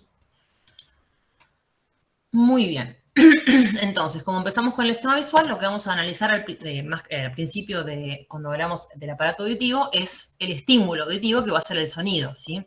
El sonido en sí va a ser una forma de energía mecánica. Yo voy abriendo todo, así ya me queda todo. Bien. El sonido, entonces, es una forma de energía mecánica que va a consistir, ¿sí?, en ondas, ¿sí?, que se propagan en cualquier tipo de medio, ya sea sólido, líquido, de aire, ¿sí?, ondas que van a implicar la compresión, ¿sí?, la compresión y la descompresión de las partículas, del medio en el cual se propaga el sonido, ¿no es cierto? Entonces son ondas de aumento de presión, de compresión y de descompresión o rarefacción de partículas que se quedan quietas en ese lugar y se comprimen o se descomprimen, donde viaja justamente esta forma de energía mecánica, ¿sí? Entonces, estas ondas, ¿sí?, van a tener, por un lado, una frecuencia, ¿sí? Pueden ser de mayor frecuencia o de menor frecuencia, que según la cantidad de ondas por segundo, de ciclos por segundo que pasen, vamos a hablar de ciclos por segundo, que significa hertz, ¿sí? Y así, las ondas que tengan mayores frecuencias serán sonidos agudos, y las ondas con menor frecuencia van a corresponder a sonidos graves, ¿sí? Entonces, agudos, alta frecuencia, grave, baja frecuencia. Y luego estas ondas también van a tener como característica una amplitud, ¿sí?, que va a ser básicamente una medida de presión, ¿sí? Y la amplitud me va a hablar de la intensidad del sonido. Esta intensidad, nosotros, el humano, desarrollamos una escala, que es la escala de decibeles, ¿sí?, que es básicamente una escala en referencia a la menor presión audible para nuestro oído, digamos, que sería esta que está acá, que es 0.0002 DINA sobre centímetro cuadrado, ¿sí?, que es una forma de presión, que es la presión sub cero, que es la menor presión audible, ¿sí? Entonces, en base a esta mínima presión audible, toda presión a calcular en decibelios se puede sacar con esta fórmula, que acá el dividido me quedó abajo, pero el dividido va entre la PX y la P sub cero, acá iría. Bien. En general, el oído humano puede escuchar entre 0, que es audible, hasta 120 decibeles. Entonces, para poder escuchar o oír este sonido, debemos, por un lado, captarlo, que es función del oído externo, debemos transmitirlo, que es función del oído medio, y debemos transformar esta forma de energía mecánica en potencial de acción, que eso es función del oído interno, ¿sí? Entonces, el oído externo va a estar comprendido, ¿sí?, por el pabellón auricular y el conducto auditivo externo hasta la membrana timpánica, ¿sí? Luego, el oído medio va a estar comprendido desde membrana timpánica, ¿sí?, hasta membrana oval, ¿sí?, hasta donde inicia el caracol, que sería la caja timpánica donde están los famosos huesecillos del oído. Y el oído interno va a ser justamente la cóclea, el caracol, que era este caracolito que tiene 2 vueltas y media enrolladito, así, que es un caracol entre óseo y membranoso. Entonces, el oído externo, que dijimos que va a estar comprendido por el pabellón auricular y el conducto auditivo externo, va a ser como una antena, ¿sí?, como un reflector del sonido. ¿Sí? Va a estar especializado en la captación de la energía. Por eso uno, cuando escucha algo, se mueve la cabeza como para dirigir el oído externo hacia la fuente sonora. Luego, el oído medio, que era la caja timpánica, lo que se llama es que es un adaptador de impedancias. ¿Qué quiere decir eso? ¿Sí? El sonido va a venir viajando en un medio de tipo aire y va a luego viajar a nivel de conducto auditivo interno, a nivel de la cóclea, digamos, va a tener que propagarse por un medio líquido, porque va a ser por la endolinfa, digamos. Entonces, adapta un tipo de impedancia aérea al tipo de impedancia de tipo acuosa, digamos, ¿sí? ¿Y qué pasa? Si no tuviésemos al oído medio, este estímulo sonoro perdería mucha intensidad. ¿Sí? ¿Por qué? Porque el oído medio se encarga justamente de amplificar esta señal. ¿Cómo amplifica esta señal? Por dos mecanismos. Por un lado, un mecanismo de doble palanca por los huesecillos del oído, sí que tienen un sistema de doble palanca. Y además, ¿por qué? Porque la membrana timpánica es muchísimo más grande que la membrana oval. Lo tienen acá, ¿sí? La membrana timpánica, ¿sí? La membrana timpánica, que es todo esto, es mucho, mucho más grande que la membrana oval que está acá donde está ligada con el estribo, ¿sí? Y luego, el oído interno, que es el que se encargaba justamente de transducir la señal, de convertir la potencia en la acción, recordemos que era un tubo semióseo, digamos, enrollado 2 vueltas y media, ¿sí? Que tenía 3 cavidades, subcavidades, la escala vestibular, la escala media y la escala timpánica. La escala vestibular es la que está contactada por medio de la ventana oval con el estribo, ¿sí? Donde apoya el estribo, ¿sí? La escala timpánica la contacta con la ventana redonda, y en la escala media justamente es donde va a estar justamente la membrana basilar, que es el epitelio sensorial del aparato auditivo, ¿sí? Es el órgano del Corti. Entonces, si yo desenrollase a este caracol para ver cómo funciona, lo que pasaría es esto, ¿sí? Tenemos membrana timpánica, ¿sí? Huesecitos, estribo finalmente, membrana oval, que contactaba justamente ya con la cóclea, ¿no es cierto? Entonces, ¿qué es lo que pasa? O sea, veámoslo así, ¿no es cierto? El sonido venía viajando como ondas mecánicas, ¿sí? De compresión, descompresión, compresión, descompresión, compresión, descompresión. Esto también se va a imprimir, digamos, sobre la cadena de huesecillos. La cadena de huesecillos lo que va a hacer es comprimir, descomprimir, comprimir, descomprimir, comprime, descomprime, comprime, descomprime. Y finalmente, el estribo lo que se va a comportar es como un pistón. O sea, el estribo lo que va a hacer sobre la membrana oval es tiqui, tiqui, tiqui, comprime, descomprime, comprime, descomprime. Es todo mecánico esto. Entonces, ¿qué es lo que pasaría? ¿Sí? Entonces, cuando comprime la cadena de huesecillos, la membrana basilar, que es lo que me queda acá en el medio sería la membrana basilar, ¿no es cierto? Cuando yo comprimo, aumento la presión en esta cavidad y eso hace que la membrana basilar descienda. Cuando se descomprime, genera como una fuerza chupatoria, por decir así, y hace que la membrana basilar ascienda, ¿sí? Esto ocurriría si la membrana basilar fuera igual en sus propiedades mecánicas en toda su extensión. Pero ¿qué pasa? No ocurre eso, ¿sí? ¿Sí? Lo que ocurre, en verdad, es que la membrana basilar va a tener una base tensa y gruesa, ¿sí? Y hacia el ápex, digamos, hacia el helicotrema, se va afinando. Y eso hace que los sonidos se vayan localizando según su frecuencia, ¿sí? Según la frecuencia del sonido, sonidos más graves, de menor frecuencia, por ejemplo, de 100 Hz, hagan más que nada vibrar, hacer que sube, baja, sube, baja, sube y baja, las partes más extremas de la membrana basilar, más hacia el final de la membrana basilar. Los sonidos de frecuencia media hagan que vibre la membrana basilar a nivel del medio, y los sonidos de más alta frecuencia, bien agudos, hagan que suene la base de la membrana basilar, ¿sí? O sea, estos 3 ejemplos serían lo que ocurriese con sonidos puros. Yo tengo un diapasón, digamos, de un sonido puro. Esto es lo que pasaría. ¿Qué pasa? Cualquier otro sonido, digamos, que no es un diapasón, es un sonido complejo, o sea, que está compuesto de distintas frecuencias. Entonces, lo que hace la membrana basilar es descomponer ese sonido complejo en sus frecuencias y las va ubicando a lo largo de la membrana basilar, ¿sí? Entonces, lo que se dice es que la membrana basilar lo que genera es un mapa tonotópico, ¿sí? Entonces, descompone, digamos, al sonido en sus frecuencias a lo largo de su extensión. Y esto muchas veces lo comparan, aunque no es lo mismo, digamos, lo comparan con la rompiente de una ola. Si la ola viene, hasta que hace vibrar esa parte de la membrana basilar que le corresponde por su frecuencia. La física es completamente distinta, pero bueno, para que lo entiendan. Entonces, ya sigo. un poquito más acerca de esto. Analicemos este grafiquito, ¿sí? Decíamos que sonidos más bien agudos iban a estimular más hacia la base de la membrana basilar y sonidos más graves iban a estimular más hacia el ápex, el helicotrema de la membrana basilar. Pero ¿qué pasa? Cada área de la membrana basilar va a ser sensible, va a ser muy sensible a una frecuencia en particular, si acá yo tengo en el eje de las X las frecuencias, ¿sí? Las frecuencias en kilohertz, y en el eje de las Y vamos a tener las decibeles. Entonces, fíjense, con muy pocos decibeles de esta frecuencia en particular, ya se estimula esa parte de la membrana basilar, ¿sí? Ahora, esa parte de la membrana basilar también va a dar respuesta a toda esta gama de frecuencias, pero va a ser mucho menos sensible, digamos, acá, porque pueden estar mucha más cantidad de decibeles que lo que requiero acá, ¿sí? Pero bueno, va a ser sensible a una gama de frecuencias con mayor sensibilidad en una frecuencia específica, digamos así, ¿no? Y así ocurre en toda la membrana basilar.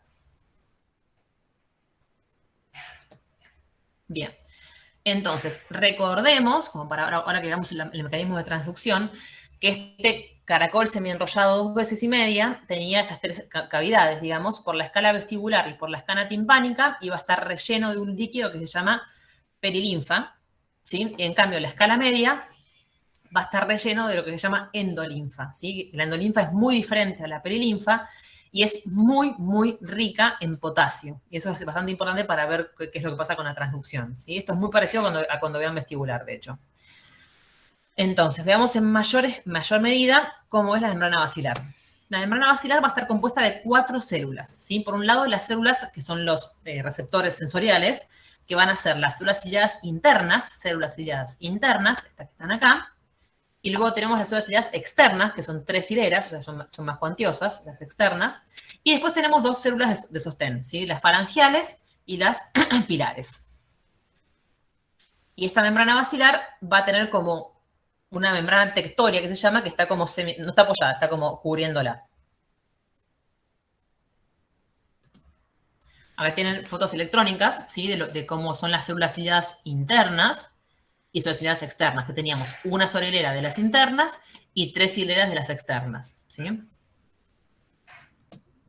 Entonces, ¿cómo es el mecanismo de transducción? ¿Sí? Entonces, va a depender de que la endolinfa que baña al neuroepitelio, al epitelio sensorial, digamos, vaya hacia un lado o vaya hacia el otro. Estos movimientos de compresión y rarefacción lo que van a hacer finalmente es que la endolinfa se vaya por un lado o se vaya para el otro. Y eso va a hacer que la endolinfa arrastre hacia un lado o hacia el otro los cilios de las células ciliadas, ¿sí? Entonces, las células ciliadas van a tener, por un lado, un quinocilio y varios estereocilios, ¿sí? Entonces, si los estereocilios son arrastrados hacia el quinocilio, eso hace que se abran canales de potasio, y como esas células ciliadas están inmersas en la endolinfa que tiene mucho potasio, hace que el NERS del potasio cambie y el potasio entra a la célula y se genere potenciales de acción, PEPs, ¿sí? En cambio, si la endolinfa hace que el quinocilio vaya hacia los estereocilios, eso hace que se cierren canales de potasio y eso genere PIPs, ¿sí? Esto es exactamente igual que cuando vean vestibular, es lo mismo. ¿Sí? Acá tienen, en esta foto se ve, ven perfectamente el quinocilio y todos sus estereocilios. Y cómo es el mecanismo de transducción y cómo es que entra, digamos, el potasio, digamos, cuando el estereocilio va hacia el quinocilio, por mecánico, digamos, es mecánico, se abre una compuerta de los canales de potasio e ingresa tanto potasio como calcio también. Acá tienen esta foto electrónica que es divina, me encantó, cómo se ven estos puentecitos mecánicos, que es lo que abre justamente el canal. ¿Sí? Acá yo les puse más que nada para que sepan que esto está mal, ¿sí? Antes se pensaba que lo que hacía que se muevan los cilios y los estereocilios era la membrana tectónica. Hoy se sabe que no, ¿sí? Que lo que hace que se muevan los cilios y los estereocilios, los quinocilios y los cilios, es la endolinfa, la circulación de la endolinfa. Sí, y como cualquier receptor, va a tener un mecanismo de adaptación. ¿Sí? El mecanismo de adaptación va a depender de esto. Como dijimos, cuando el estereocilio movía al quinocilio, por fuerza mecánica, abría una compuerta de un canal de potasio que también dejaba entrar calcio. Como entra tanto potasio como calcio, van a ver como unos filamentos de miosina, ¿sí? Que al ingresar calcio, por mecanismo contráctil, digamos, hace que este canal se acerque como al otro y se vuelva a cerrar la compuerta. Ese es el mecanismo de adaptación del receptor. Se despolariza entonces. Acá, ¿no? Acá se despolariza. ¿Ves que acá esto te coincide con esto? ¿Sí? Después se adapta y se hiperpolariza. ¿Quedó? Sí. ¿Sí? Es parecido a lo que hablábamos antes, ¿sí? ¿Se acuerdan cuando hablábamos de receptores de adaptación rápida, adaptación lenta? Bueno, así es como se adapta este receptor. Bien, hablemos un poquito ahora de una de las funciones de las células ciliadas externas. ¿Se acuerdan cuando vimos el epitelio sensorial? Un segundo. Les hablé que teníamos dos tipos de neuronas, ¿sí? Para que se den una idea, las células ciliadas internas son las responsables de emitir los axones que van a dar origen al octavo par, al nervio auditivo, ¿sí? En cambio, las células ciliadas externas lo que hacen son más funciones modulatorias, son las que reciben todas las aferencias de modulación y aparte tienen este mecanismo de amplificación de la señal, ¿sí? Van a tener un mecanismo por el cual puedan amplificar esta señal vibratoria, ¿sí? Y entonces, este mecanismo de amplificación de las células ciliadas externas se hace por medio de un mecanismo contráctil, ¿sí? Entonces, fíjense, ven que acá, esta es una célula ciliar externa y esta es la misma, y fíjense que ante la estimulación cambia, ¿sí? Cambia la longitud, ¿sí? Acá estaría en reposo, acá está estimulada y como que se contrajo. Entonces, este mecanismo de amplificación de la señal es la base por el cual se hace este estudio que se llama autoemisiones acústicas. No sé si alguna vez lo escucharon hacer, es uno de los estudios que se hacen en el recién nacido para ver que no tenga sordera, ¿sí? ¿Por qué? Lo que se hace es dar un estímulo sonoro, un clic sonoro, ¿sí? Un clic, y lo que se hace es a distintos tipos de frecuencias, ¿sí? Desde frecuencias más altas a más bajas, es sensar un sonido. ¿Qué es lo que se sensa? ¿Qué sonido se sensa? Esta contracción de la ciliar externa emite un sonido muy chiquito, pero se pone justamente un aparato, un dispositivo para sensar ese sonido, y se sensa desde que yo le di el estímulo, si hubo respuesta sonora, digamos, y cuál fue la latencia, ¿sí? Si yo doy un estímulo muy agudo, la latencia va a ser muy corta. Cuanto más grave el estímulo sonoro que yo voy a dar, la latencia va a ser mayor, porque tarda más en recorrer la basilar y hacer esa contracción, que es lo que me da el estímulo sonoro, ¿sí? Y esa es la base justamente de las autoemisiones acústicas, ¿sí? Entonces, esto es muy choice. Células ciliares externas son las que amplifican, ¿sí? Bien, hablemos un poquito de lo que se llama reflejo estapedial o reflejo acústico, también lo pueden escuchar hablar, ¿sí? El oído humano tiene este reflejo más que nada como protección, ¿sí? Para que sonidos muy fuertes no nos dañen el órgano sensitivo. ¿Por qué? Lo voy a mostrar acá primero. ¿Qué pasa? Recuerden que cuando yo tengo sonidos, los sonidos lo que van a hacer finalmente a nivel de la membrana basilar es que la membrana basilar sube, baja, sube, baja, ¿sí? Cuanto más intenso sea el sonido, mayor amplitud va a tener este movimiento oscilatorio de la membrana basilar, ¿sí? Cuanto más fuerte sea el sonido, más va a vibrar, mayor amplitud va a tener para vibrar. ¿Qué ocurre? Sonidos muy fuertes, van a hacer que la membrana basilar choque contra la membrana tectoria. ¿Sí? Choque contra la membrana tectoria. Y ese choque hace que se empiecen a como lisar, romper las células ciliadas, ¿sí? Los cilios justamente de las células ciliadas se empiezan a lastimar, ¿sí? Pero un chiquitín. ¡Gorda! ¡Cállate la boca! Tengo la perrita... ¡Shh! ¡Basta! ¿Me puedo hablar? ¡Shh! ¡Basta! ¿Se escucha la perra o puedo seguir? No, Sí, no, sí, no. tranquilo. La echo fuera. Entonces, sonidos muy fuertes hacen que la membrana basilar choque contra la membrana tectoria y eso lastima a los cilios. ¿Y qué pasa? Son neuronas, con lo cual no se pueden regenerar. Entonces, por ejemplo, cuando ustedes han ido a un recital o se ponen los auriculares muy fuertes y después escuchan un pi. Alguna vez les pasó seguro. Eso, para que se den una idea, significa la agonía, ¿sí? La muerte lenta de la célula ciliada. La célula ciliada tenemos un límite de cantidad, con lo cual a medida que perdemos, empezamos a generar daño sensorial. Por eso mucha gente en la edad más adulta, puede ser por esto o por otros motivos, empiezan a tener algún tipo de disfunción sensorial, ¿sí? Y no puedan escuchar bien. Esperen que la voy a sacar porque me está mostrando bien. Ya vengo. ¡Gorda! ¡No! ¡No!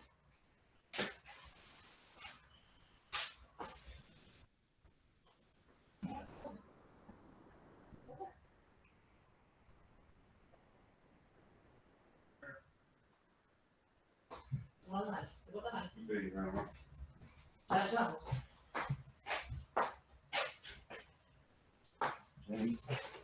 Bueno, ahí fue exiliado.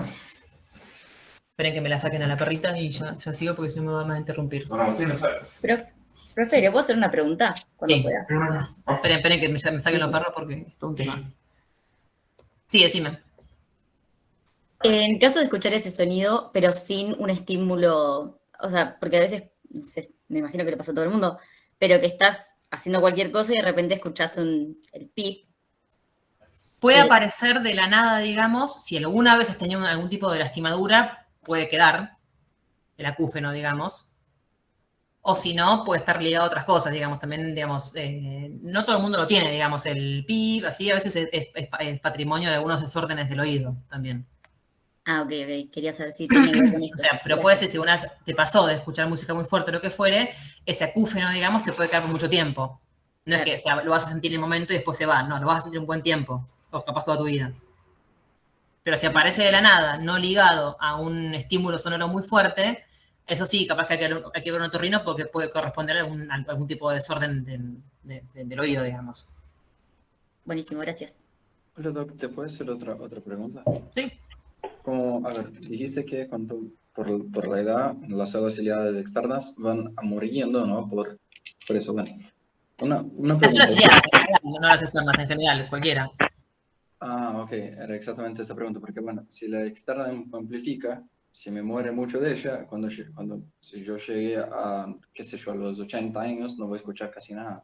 Y no, justamente la presbiacústica, que se llama, es debido a eso, digamos, es el daño sensorial acumulado durante toda la vida, que hace que las células ciliadas, tanto internas como externas, no se reemplazan, y por eso uno capaz que de grande escucha menos por eso también.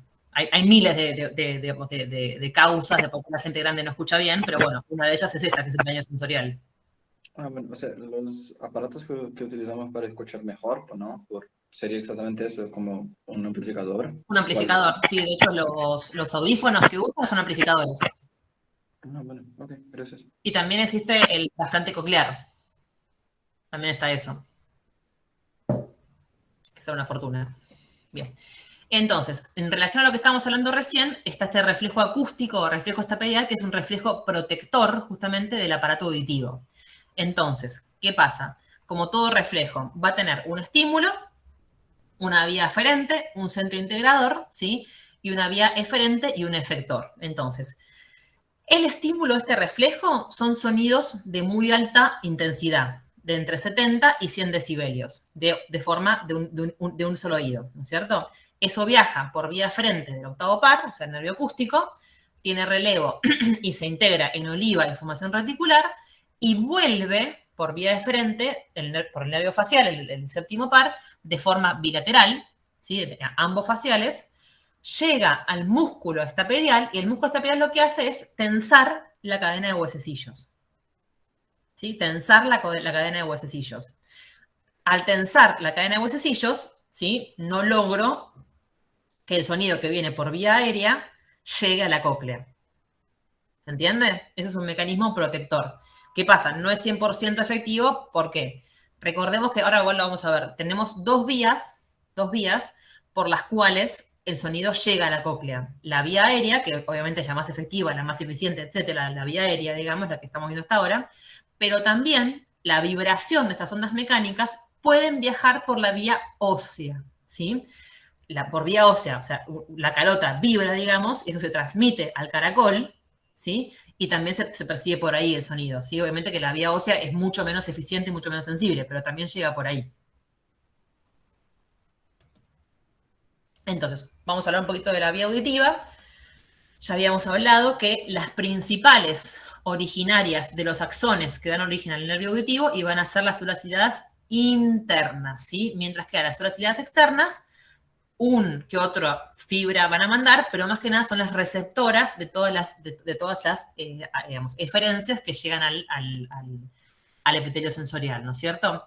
Cada axón, generalmente cada célula ciliada emite como 10 axones. Cada axón que emiten corresponde a una frecuencia de sonido, ¿sí? Y esto es lo que forma luego el octavo par. Entonces, el octavo par sale de la cóclea y va hacia los núcleos cocleares, ¿sí? Que los núcleos cocleares mantienen esta organización tonotópica. Tenemos los cocleares ventrales, ventral posterior y posterior. De aquí se releva a oliva superior medial, oliva superior lateral, el núcleo copotrapezoide, y las olivas son las que son las encargadas de localizar los estímulos y eliminar ecos. O sea que las olivas son las que me dicen si el sonido viene del lado derecho o del lado izquierdo. ¿Cómo es que se dan cuenta de qué lado viene el sonido? Porque las olivas van a comparar la información que llega desde un oído y del otro. Entonces, según la latencia a la cual llegó el sonido y según la intensidad de uno y de otro, es que pueden localizar el estímulo sonoro. ¿Sí? Luego de ahí, la vía releva al tálamo, al colículo inferior. Luego, ascendiendo, va hacia el genículo interno talámico, el genículo lateral, y de ahí va a corteza auditiva. Bien, entonces, lo que hablábamos antes. Vamos a tener dos formas para transmitir el sonido. La vía aérea y la vía ósea, ¿sí? Lo que hablábamos antes. La vía aérea es la que venimos viendo hasta ahora, ¿sí? Y la ósea es que, básicamente, la calota vibra el caracol y también se transmite a la membrana basilar. Entonces, tenemos algunas formas muy fáciles de evaluar justamente al aparato auditivo, sabiendo de estas dos vías. Entonces, tenemos, con el uso de un diapasón, yo acá no tengo mi diapasón, pero voy a simularlo con mi resaltador. Con el uso del diapasón, si recordemos que el diapasón, si yo lo agarro de la base, van a vibrar sus dos patitas y van a emitir un sonido de una frecuencia dada. Entonces, el test de Weber implica hacer vibrar el diapasón, apoyarlo sobre el vértex en la calota, y lo normal es que yo sienta, digamos, que el sonido se transmite por igual a ambos oídos. ¿Sí? Yo siento igual la vibración. Si tiene algún diapasón, aunque sea normal, pruébenlo que es tal cual, digamos. Ahora, ¿qué ocurre? Sí, yo apoyo el diapasón y siento mejor el sonido de este oído, por ejemplo. Y este oído no lo siento mucho menos, ¿sí? En general, me habla, ¿sí?, de una falla en las vías de transmisión, ¿sí? O sea, ¿qué quiere decir? Que tengo ya sea o un tapón de cera en el conducto auditivo externo, o tengo una otitis externa, o tengo una otitis media, ¿sí? Está mal, digamos, el aparato de transmisión. Perdón, me equivoqué. Vamos de nuevo. De nuevo porque me lo guié yo. Vamos de nuevo, chicos. Borren lo que les acabo de decir, ¿sí? Ahora, lo normal es que vibre para ambos lados igual. ¿Qué pasa? De hecho, si tienen un diapasón, háganlo y va a pasar tal cual. Si yo, por ejemplo, me apoyo y me tapo este oído, van a ver que yo voy a sentir mucho más la vibración en el oído que yo me tapo el sonido, ¿sí? ¿Por qué? Si yo me tapo la vía aérea, eso sensibiliza al caracol de ese lado y por eso se siente más de ese lado el Weber. O sea que va a lateralizar positivamente hacia el lado de la hipoacusia de transmisión. Si yo tengo, ya sea un tapón de cera, moco o lo que fuere en todo lo que es las vías de transmisión, el Weber va a lateralizar ahí. ¿Por qué? Porque va a estar muy sensibilizada la vía ósea, ¿sí? En cambio, si yo tengo alguna alteración de tipo perceptiva, o sea, tengo lastimada la cóclea o de la cóclea hacia la vía, digamos, o sea, desde membrana basilar, axones, etcétera, hacia la vía, o sea, una hipoacusia de percepción, el Weber entonces va a lateralizar hacia el oído sano. ¿Se entendió? Porque, perdón que antes me confundí yo. ¿Quedó claro? ¿Weber? Sí, sí. Bien, perdón que antes me confundí yo. O sea, si es de conducción, lateraliza para ese lado, y si es... De hecho, fíjate, si vos estás hablando y te tapás un oído, vas a ver que también lo sentís más de ese lado, lo que estás hablando. Claro. Bien. Pero si tiene un diapasón, háganlo porque está divertido, puede ser cual. Y no se asusten, digamos, si les llega a pasar que se pone el diapasón y lateraliza hacia un lado, es muy común que uno tenga un poco de moco en un oído, o sea, suele ser por eso. Entonces, el otro test para evaluar las vías auditivas es el test de Riné. El test de Riné consiste en hacer, lo tienen acá dibujado, hacer vibrar el diapasón. Primero se lo pongo al lado del oído, sin tocar, al lado del oído, y la persona me tiene que decir cuándo lo deja de escuchar. ¿Sí? ¿Cuándo lo deja de escuchar? Y después, perdón chicos, me confundí de nuevo. Borren todo lo que les acabo de decir, pues está mal el dibujo. Primero se lo pongo en la apófisis mastoides. ¿Sí? Vibrando. Cuando la persona lo deja de escuchar, se lo acerco al oído. ¿Sí? Entonces, primero en la apófisis mastoide, después a la vía, o sea, primero sería vía ósea, después es vía aérea, y lo normal es que la persona lo siga escuchando. Y eso es un Riné positivo. Y eso es lo que ocurre en la normalidad y también en las hipoacusias de percepción. ¿Sí? O sea, cuando yo tengo algún tipo de alteración sensorial, o sea, membrana basilar en adelante, también voy a tener un Riné positivo. ¿Sí? Entonces, lo que me va a cambiar entre la normalidad y la hipoacusia de percepción es la cantidad de tiempo que escucho acá y acá. Que en la percepción van a acortarse los tiempos. ¿Sí? Ahora, si yo apoyo, ¿sí? Apoyo, escucho, luego voy a la vía aérea y no escucho, eso se llama Riné negativo. Riné negativo. Y me habla de una hipoacusia de transmisión, ¿sí? Porque yo por la vía ósea estaba escuchando, acá yo debería seguir escuchando, pero tengo algo, evidentemente, que me jode la vía aérea. Eso es una hipoacusia de transmisión o de conducción. ¿Sí? ¿Quedó claro lo que es Riné positivo, Riné negativo y cuándo veo cada cosa? Sí, sí. Sí, claro. Y perdón que renuevo, pero me muestran los dibujos que están al revés. Sí, por Riné es primero acá, después acá. Primero acá, después acá. Entonces, como conclusión, ¿sí? En las hipoacusias de conducción, el Riné iba a ser negativo y el Weber va a lateralizar hacia el oído afectado. En cambio, en las hipoacusias de percepción o sensoriales, el Riné va a ser positivo y el Weber va a lateralizar hacia el oído que está sano. ¿Se entendió esto? Perdón, no entendí por qué la vibración se percibe en el oído sano. ¿Cuándo? Cuando había una afectación sensorial. Sensorial, y porque fíjate, yo tengo este oído que tengo rota la cóclea. ¿Sí? Rota la cóclea. Si yo me pongo acá a vibrar algo, la cóclea no sensa nada, o sensa muy poco. Entonces lo vas a escuchar con el oído sano. Ah, claro, ya entendí, gracias. También, en cambio, el Riné va a ser positivo, pero va a ser los tiempos en que vos escuches acá y escuches acá van a ser mucho más cortos. ¿Se entiende? Porque en general algo de cóclea te queda, entonces algo escuchás. Perfecto, gracias. Una pregunta. Sí. En la prueba de Riné, el tiempo que se percibe sobre la apófisis mastoide tiene que ser igual al tiempo que se escucha. No, hay tablas de lo que tiene que durar cada cosa y eso ya es muy de otorrino, digamos. No me acuerdo, no te puedo decir yo la cantidad de tiempo, digamos, como para saber si es normal o de percepción, digamos. Sepan lo que es Riné positivo, sepan que está en la normalidad en la percepción y que en la percepción más que nada lo que se acorta son los tiempos en los que vos lo escuchás, digamos. Pero no, la cantidad de tiempo, calculo que deben haber tablas que también varían según la edad. Ah, ok. Así que no, olvídense, eso ya es muy otorrino y calculo que lo saben hacer nada más que los otorrinos, eso en particular. Esto es más que nada, pues si uno es clínico, recibe a alguien, como para poder más o menos determinar qué tiene y derivarlo. Bien, entonces, para ir cerrando la clase de audición, recordemos que el sonido es una forma de energía mecánica, ¿sí? Que los sonidos agudos son de alta frecuencia y se van a transducir en la base del caracol, los graves son de baja frecuencia y se van a transducir más hacia el helicotrema. El oído externo funcionaba como un reflector, como una antena, ¿sí? Localiza los sonidos.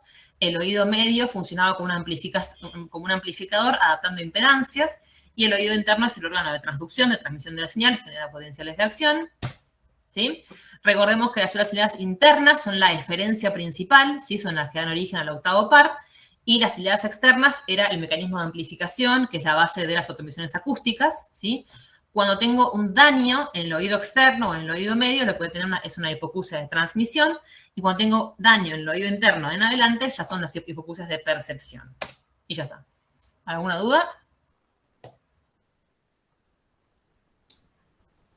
No, todo muy claro. Yo, profesora, tengo una pregunta. Sí.